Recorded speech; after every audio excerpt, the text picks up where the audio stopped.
देवों के देव महादेव के चरण में प्रणाम करतनी, हमार प्रणाम स्वीकार करी। मैया पार्वती जगत जनी भवानी के चरण में प्रणाम करतनी, हमार प्रणाम स्वीकार करी।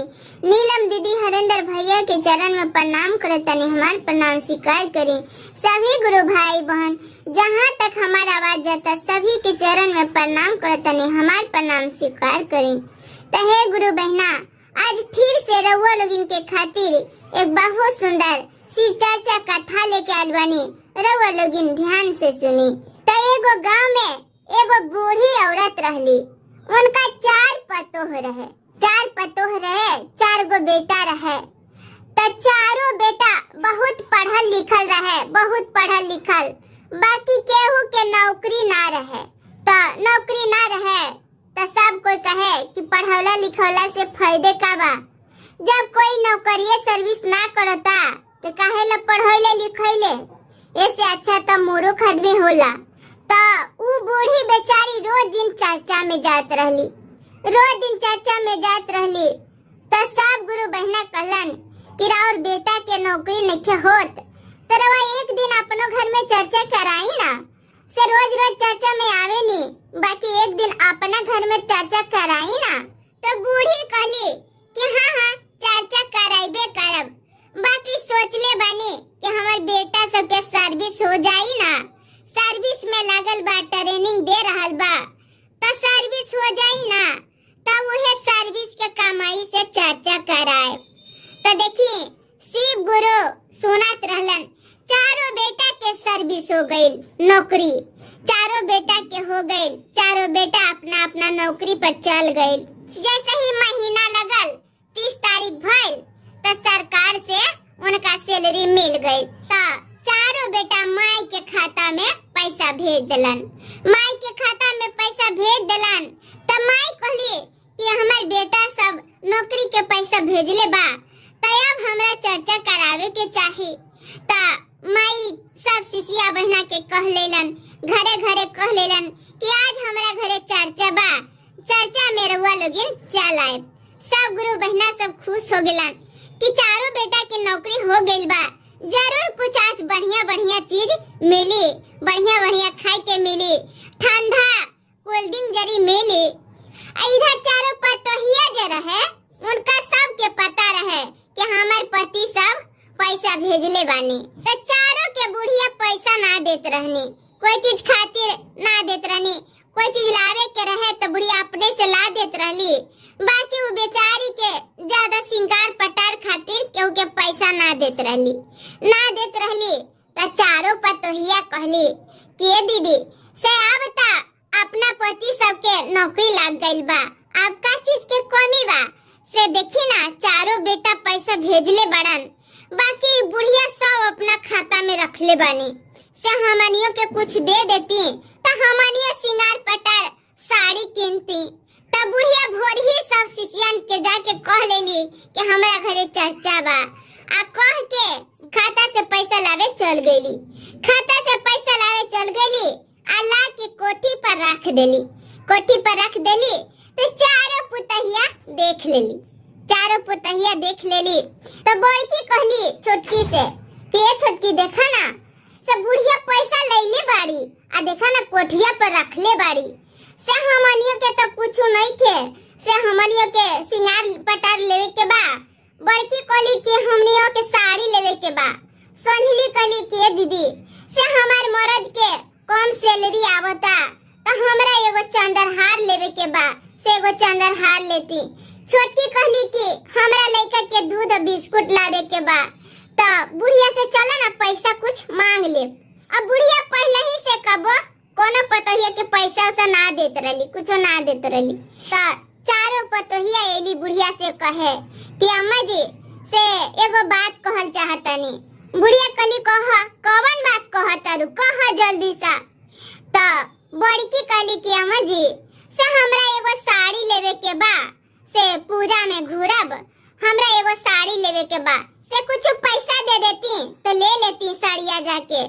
तब बुढ़िया मंझली से कहली कि तोरा का कहे के बा, कह। तब मंझली कहतड़ी कि अम्मा जी हमार सब मेकअप के सामान और सिंगार पटार सब ओरा गइल बा, से कुछ पैसा दे देती तो हम ले आती तरी अब संधली से कहली कि तहरा का कहे के बा तू कह।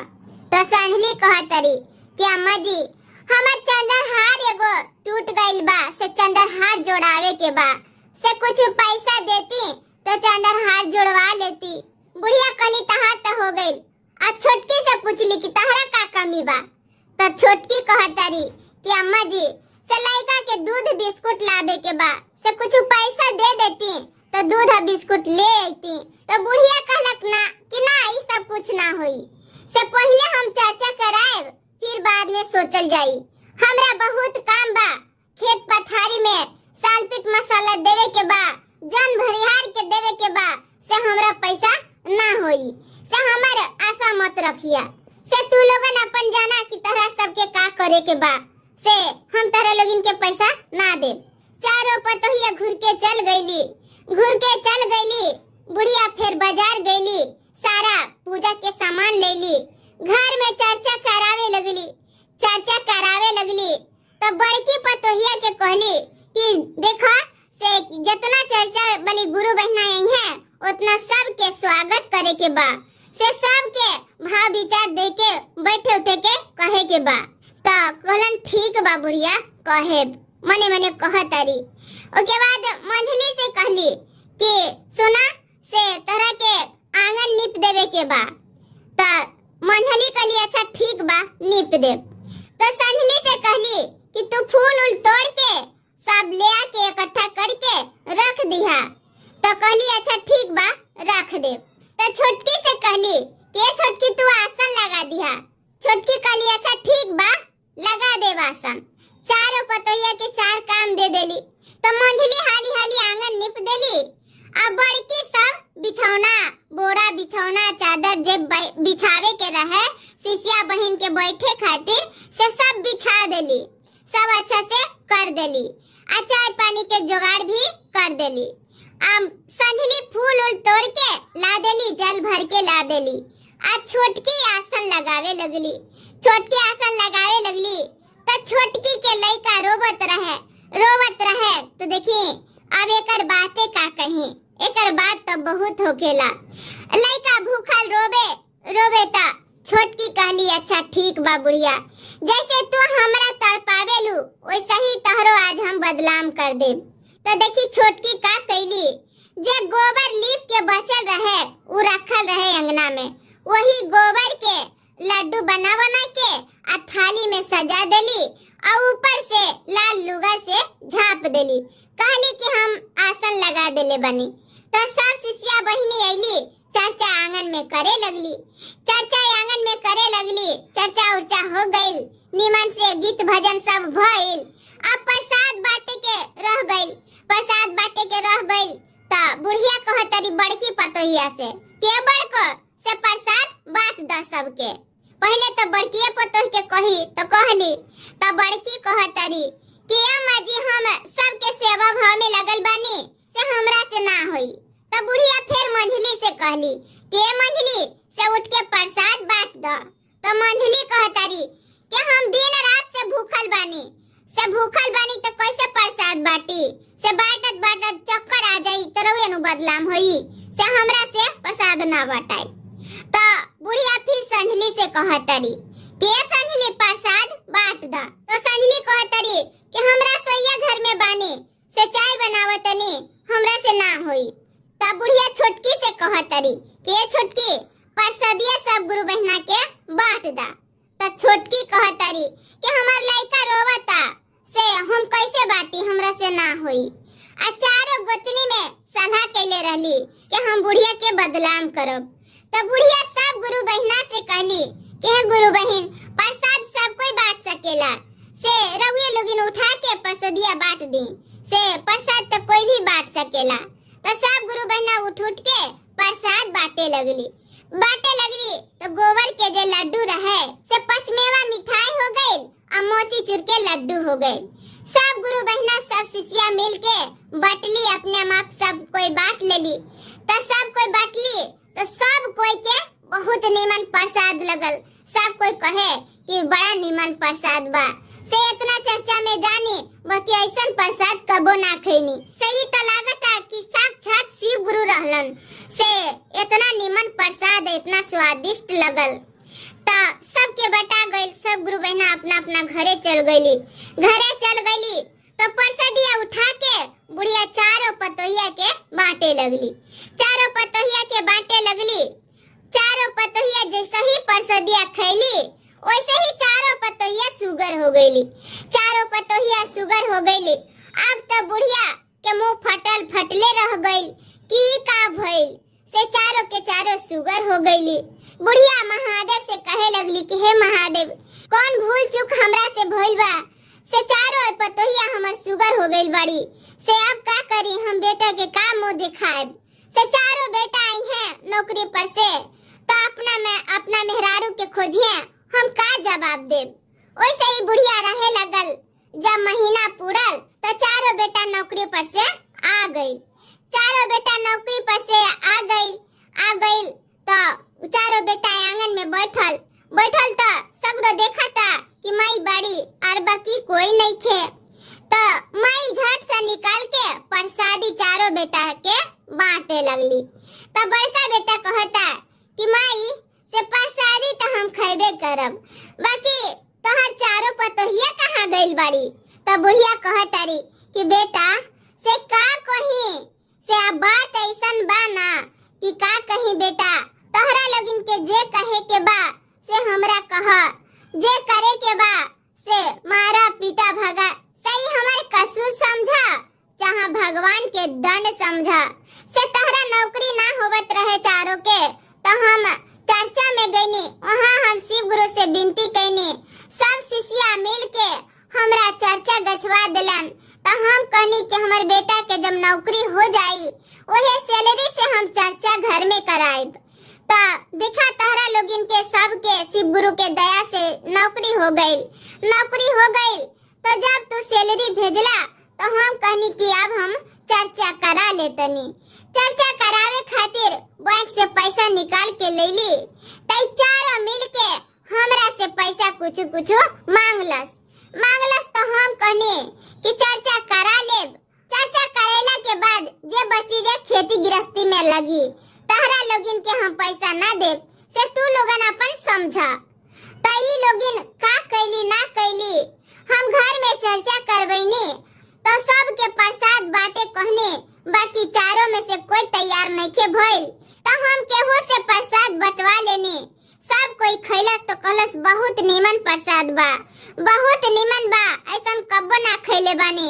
आई चारों के देनी, जैसे ही चारों खैलस वैसे ही शुगर हो गई।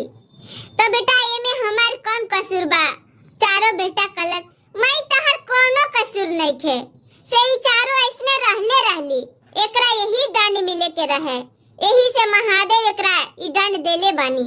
चारों बेटा कहलस कि माई तो इतना डरो मत, से एकरा चारों के तरहरा खन के आ काट के गड़ देहब, एकर बातें खत्म हो जाई। माई कहलस ना बेटा ऐसन मत करा, से हम जातनी शिव गुरु के मंदिर में अपना माथा टेकब, शिव गुरु से माफी मांगब, शिव गुरु से कहब कि हमर पतोह के ठीक कर दी। इतने में महादेव एगो साधु के भेष में आ गइलन। आके द्वारी पर भिक्षा मांगे लगलन। तो बूढ़ी भिक्षा लेके निकलली। तो महादेव कहलन कि का भइल बा, लागत अरु बूढ़ी तू बहुत परेशान बाड़ी। तो कहलन कि का कही साधु बाबा, से हमरा 4 गो पतोह बाड़ी, चारों पतोहिया सुगर हो गइल बाड़ी, यही से हम जातनी शिव गुरु के मंदिर माथा टेके खातिर। महादेव कहलन कि ए बुढ़िया, से जाए से पहले देखा हमार कमंडल में चार बा, एक चार के खीर पका के हमरा खिया दा। बुढ़िया कहलन ना, से जब तक ले तारा हम खीर बना के खियाएब तब तक ले हम महादेव के चरण में चल जाएब, से हम महादेव से जाके गुहार लगाएब, महादेव से विनती करब कि हमार पतोह के ठीक कर दी। महादेव कहलन कि ए बुढ़िया, से महादेव के आगे गइला से कुछ ना होई, जब तक ले हमरा खीर पका के ना खिएबू तब तक ले महादेव कुछ ना करी है। बुढ़िया कहलन अच्छा ठीक बा। बुढ़िया फिर जाके खीर बनौली, बहुत सुंदर से खीर बनौली और साधु बाबा के भोजन करवौली। साधु बाबा के भोजन करवौली ता उ साधु बाबा भर पेट भोजन कर लेलन। महादेव भोजन कर लेलन त कहलन कि कहाँ तहर पतोहिया सुगर बाड़ी से बोला के लावा। तो बुढ़िया कहली कि का कही साधु बाबा होई गली कुची में। तो महादेव कहलन कहीं भी होई तू बोला के लावा ना। फिर बुढ़िया गईली चारों पतोहिया के खोज के लैली तो कहली देखी यही हमर चारों पतोहिया बाड़ी। खीर खैले रहलन और वो पानी पीले रहलन कमंडल में से। वही कमंडल के पानी चारों पतोहिया पर छीट देलन। चारों पतोहिया पर छीट देलन। फिर चारों पतोहिया मनुष्य हो गईली। चारों पतोहिया मनुष्य हो गईली। तो महादेव कहलन कि बतावा तू का कैले रहलू। तो चारों पतोहिया कहतरी कि हे साधु बाबा से रउआ तो सब कुछ जाना तनी से अब हम का बताई। चारों पतोहिया चिन्ह लेले रहनी कि स्वयं महादेव बानी।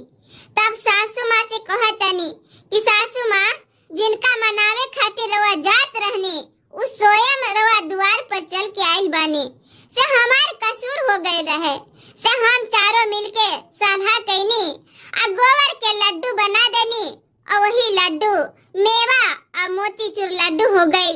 हम कैनी तो हम सुगर हो गई ने।